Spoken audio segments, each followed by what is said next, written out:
King of the Weirdos back again with another grisly, gruesome gallery of gore. The Burning.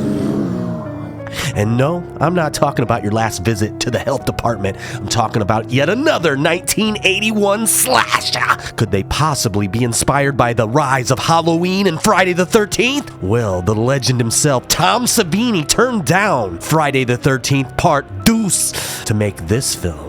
And he claims the story of Cropsey was written well before Friday the 13th. But who knows? He might just be angry that he turned down Friday the 13th Part 2 because that went on to be a legacy series. He's well attached to that, so I'll give him the credit. You know, the real terror of this film, the most horrifying evil of all, is it launched the careers of Harvey and Bob Weinstein.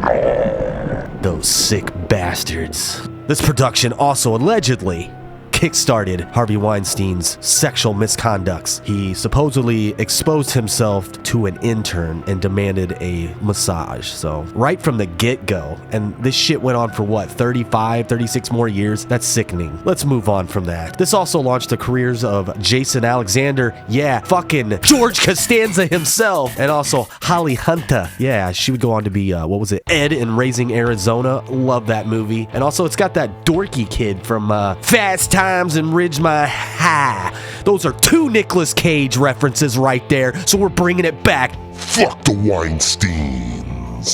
Anywho, what's this movie about, huh?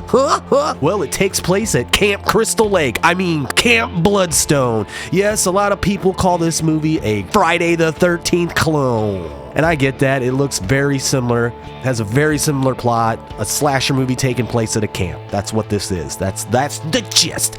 The only difference is our killer is not Jason Voorhees, it's Cropsey.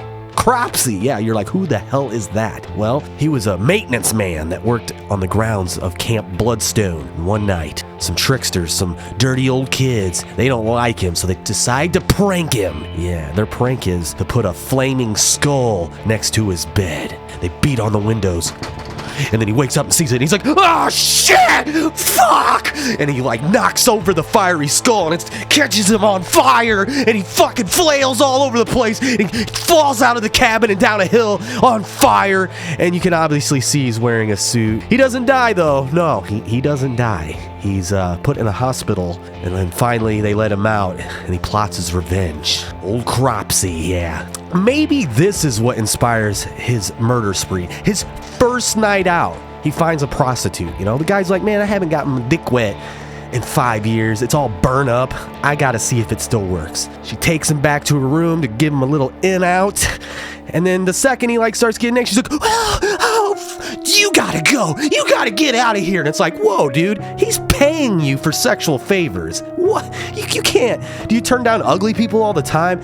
That's disgusting. But anyway, he takes some scissors and he scissors her up, kills her good. And that's the first death scene of the movie. Sorry to give it away. Spoiler alert. After that, he returns to Camp Bloodstone and starts killing everyone that he can because of the burns. The burning.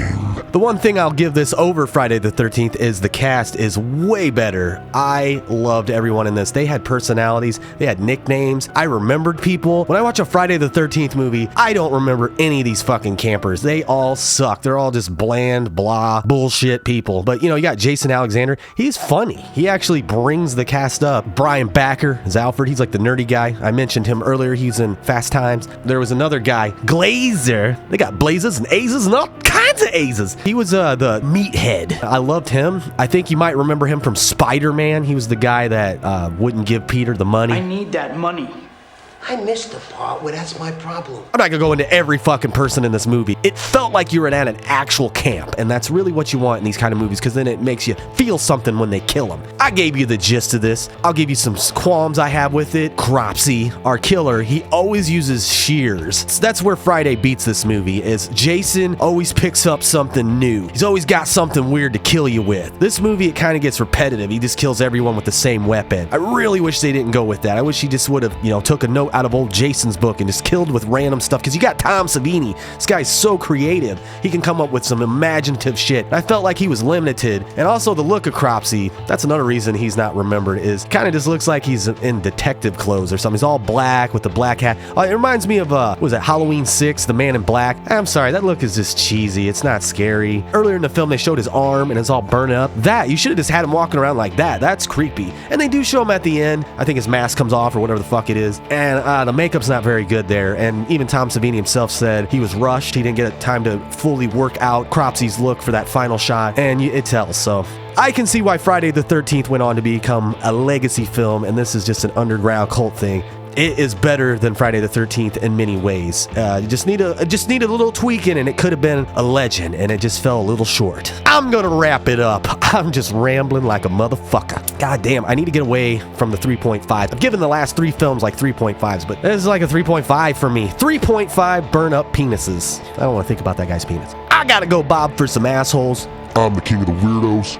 You keep it weird.